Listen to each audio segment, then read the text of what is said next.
We're all the same. We're all going through it together. And, I like too that you made the point that your wife is such a huge part of helping you hold on to that positivity because there's collective strength in numbers. If we were supposed to do this on our own, there wouldn't be friendships, relationships, society. We'd all be living in our own little cave, doing our own thing, and be miserable. But it is so important to surround yourself with people that are going to be your emotional cheerleaders, with people that are going to help you achieve new heights. And that actually is incumbent on us. Who are we choosing to have in our tribe? Who do we choose to surround ourselves with? Because when you have those stormy days and those rough moments, you definitely will come out better if you know that the support is rallying behind you. So I Mm. definitely applaud your advice for one not to look down upon needing help as a sign of weakness. It's a tough step though. It's one of those things that when you cross over into it and you experience it and you feel the burdens of trauma rolling off your shoulders, and you can actually see the sunlight peeking through the clouds. I mean, that epiphany is worth putting aside anyone's judgments. And at the end of the day, are Absolutely. they going to be able to pay your bills for you, carry your load for you, take care of the things that Oh are yeah. essential to living your life?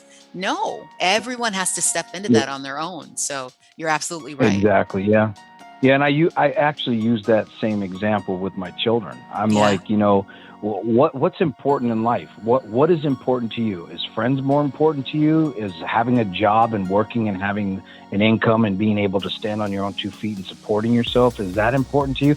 What is more important? Because again, again, bringing back my children, their choices in life, will determine where they end up. And Right. if they continually choose friends over working, or friends over going to school or Right. whatever, I use that same example to my son. I said, are your friends going to be there to give you a roof over your head? Are they going to pay for your bills? Are they going to give you money? Are they going to let you eat their food for free? Hmm. Are they going Hmm. to do any of that for you? And the answer that they always give me is no. Or they chuckle and they laugh. And I said, exactly. So you need to do for yourself. Once you've done for yourself and you have established a foundation for yourself, then you can allow people in slowly. You know Hmm. what I mean? And build those relationships and those other foundations. But you have to establish yourself first, and that has to be a priority because I use the example that my wife and we're not going to be around forever. Mm. And when we leave this world, you know, I want to know that we're leaving and that our children are able to stand on their own, and that they and society isn't going to eat them alive. You know what I mean? And eat them up and Absolutely. chew them up and spit them out. You Hmm. know, and if my day comes and they're able to stand on their 2 feet, I can accept it. Beautiful. I accept it. It is what it is. So. Yeah. And, But you always you no, go ahead. What was go that? ahead.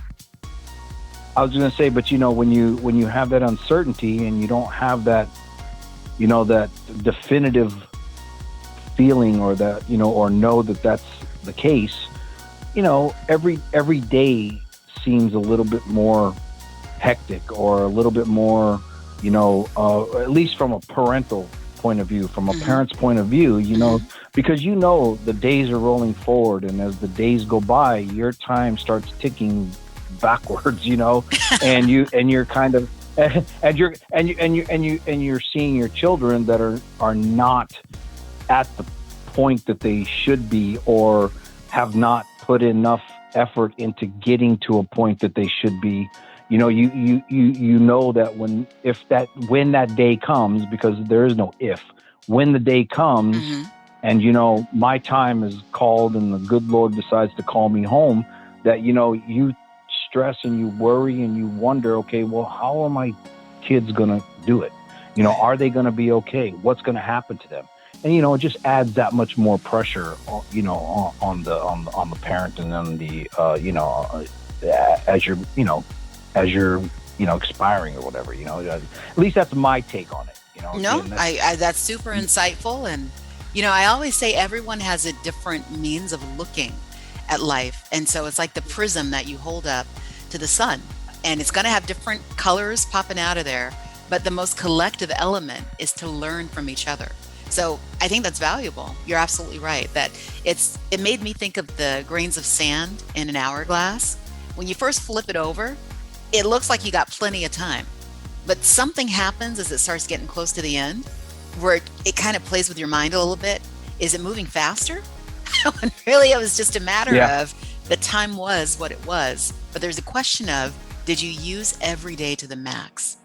So, right, when it comes to that parental element and the pressures that come with trying to make your family as strong as possible, another thing I always think about, because you mentioned the pressures rolling in on you, it's like when you stand at the seashore and the tide is coming in and you see this giant wave rolling in.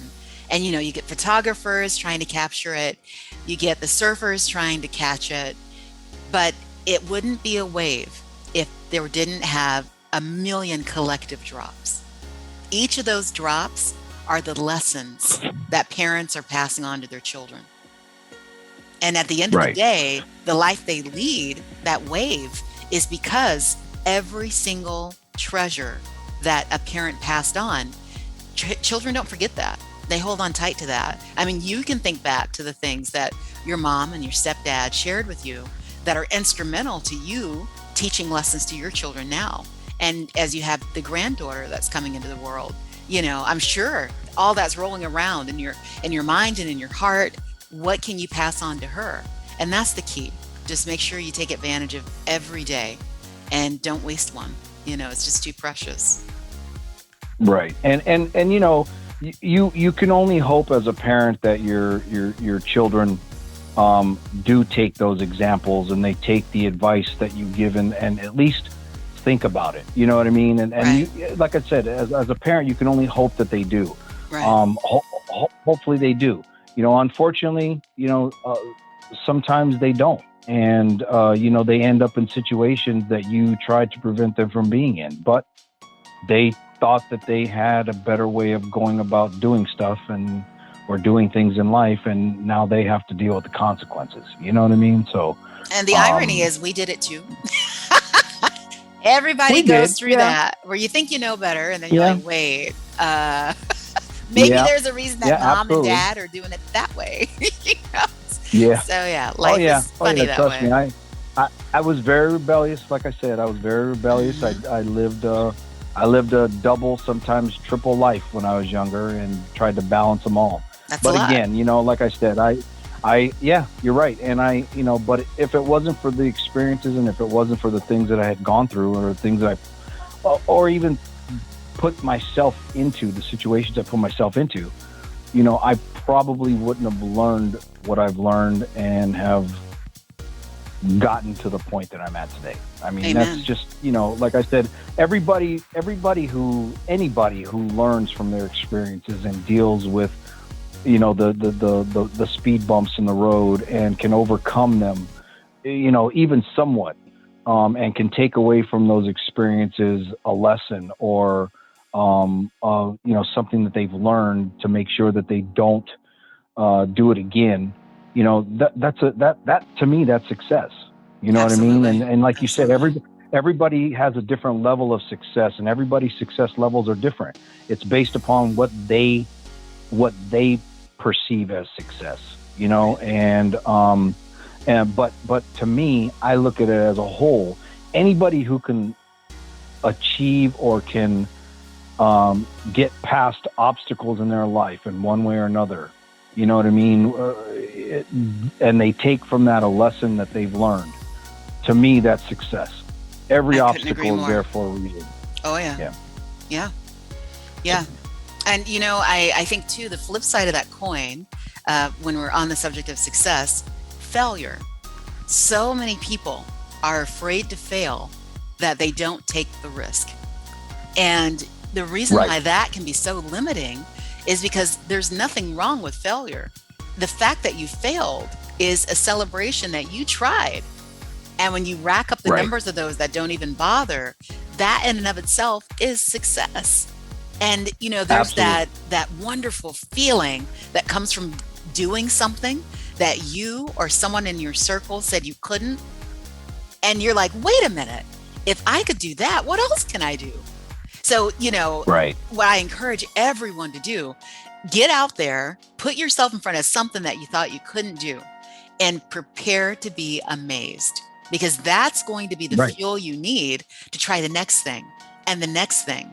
And before you know it, you look back over the track record of your life and realize it started with failing, you know, and all that Mm-hmm. failure was a stumble. But the key was to Right. get back up, do it again. Yep. And like they say, practice makes Agreed. perfect.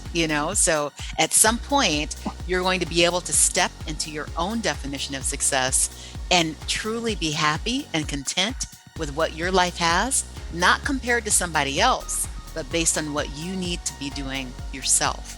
So, yeah, I Right. completely agree with you. Exactly. Yeah. Yeah, and now since you bring up failure, that's another topic. A lot of people believe in that they can't do things. Mm-hmm. And the first Mm-hmm. thing out of their mouth, if you say, "Hey," like for example, my son, his motor froze in his car, Okay. and so it needed a new motor, so we went out and got a new motor.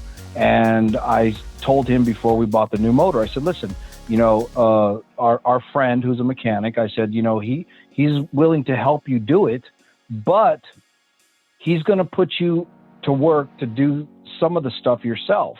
Okay. Well, his answer to me was, well, I don't know how to work on cars. Yeah, And I that's the go, first reaction. Yep. first reaction, I don't know how to work on cars, right? But if he tells you what to do or explains what to do, then you should be able to do it. And by the way, this is the autistic child. Oh, And so wow. I said to I said to him the other day, so anyway, long story short, we got him flowing on there, and the next thing you know, he's taking off parts of the engine, and he's taking off the external parts, and he's putting them aside.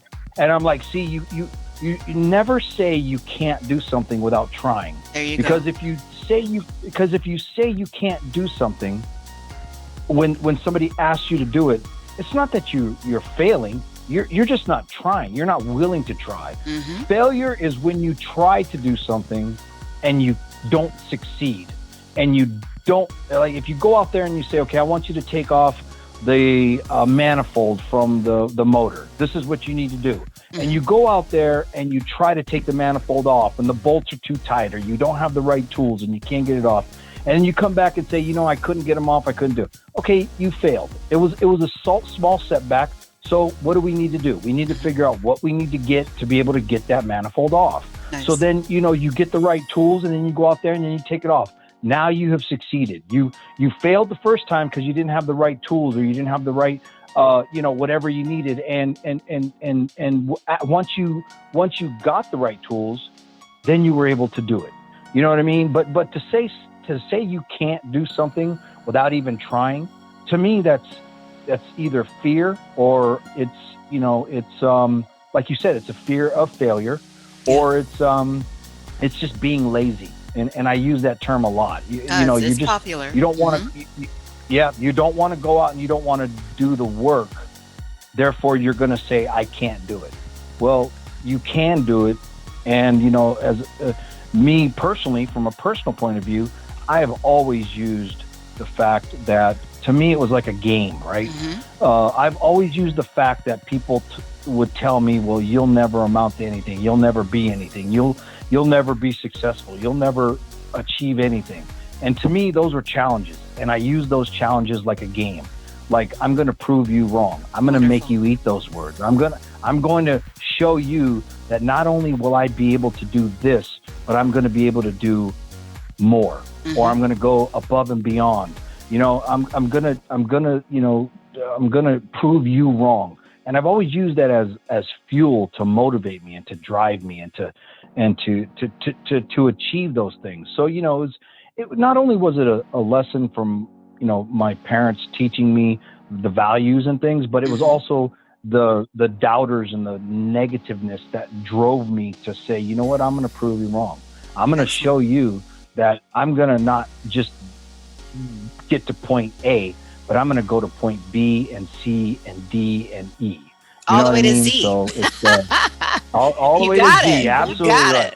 You know. it. So And yeah. that, T, So that is the power of mindset. That is so instrumental because, as the quote says, if you think you can or think you can't, you're right. So yep. why would you limit Absolutely. yourself into saying you cannot? So I think it's wonderful that you took the time to just reinforce for your son, try it. And that life lesson is going to stick with him for years. And who knows what else he's going to accomplish and do simply because you you put the challenge before him. You made sure he understood there is no limit that isn't self-imposed. Break down your own Correct. walls and you can literally do anything. And the fact that you Absolutely. said you take those challenges and you make it a game. I just have to share this experience I had. I'm going back many years myself.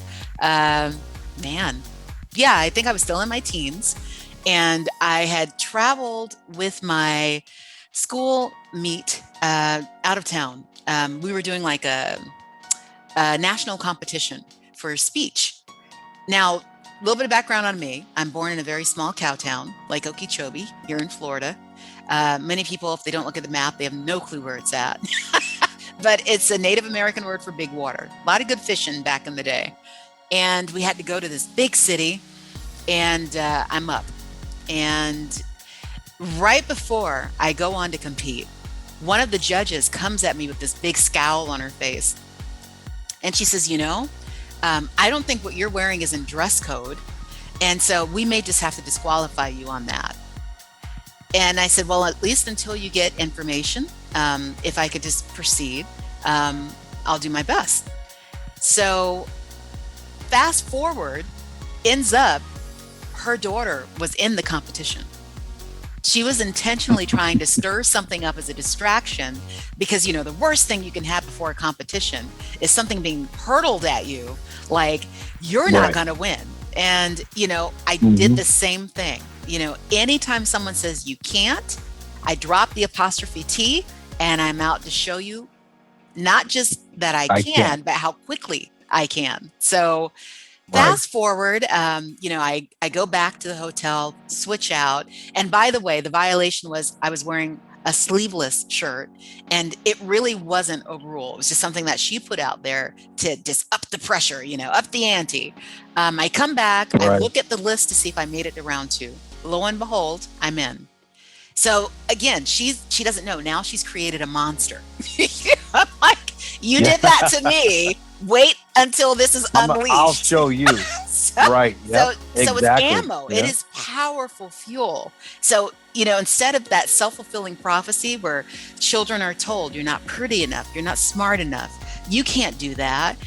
When you hear those words, if you flip it and you do a complete 180 and you set out to prove not just to yourself, but to the naysayers what you can do, you will be blown away. I get back, I Right. see I made it through to round two. And what really was terrible and torturous about this particular event is you didn't know till the next day who won. And their format was the top five go up on stage in front of hundreds, and they start at the fifth position and work their way backwards. So I'm holding my breath until they say second place went to the other person who was still on the stage. It was Oh. so amazing to see that when you have a naysayer, and she's the one handing out the awards, by the way, that Oh. has to Wow. bring up Oh. the first place to you. Talk about eating crow, huh? I share that as motivation. You are capable of doing anything. Never let someone tell you that you can't. And when you do it once and you do it again, you develop a pattern. It goes into your DNA. You become unstoppable, a freight train. and there's nothing you cannot do. So, for anyone who's listening, who has a doubt, who has a fear, tackle it. The best way to do it is to get out there, do something you think you can't, and then celebrate when you achieve it. So, you Exactly. know, Exactly. T, I was wondering a little bit if you could walk us back through, because you said it wasn't really until that you found out you'd have a child that was battling autism and Asperger's. What did it feel like when you got the news? And what was the transition or the journey that you went through to go and seek the counseling?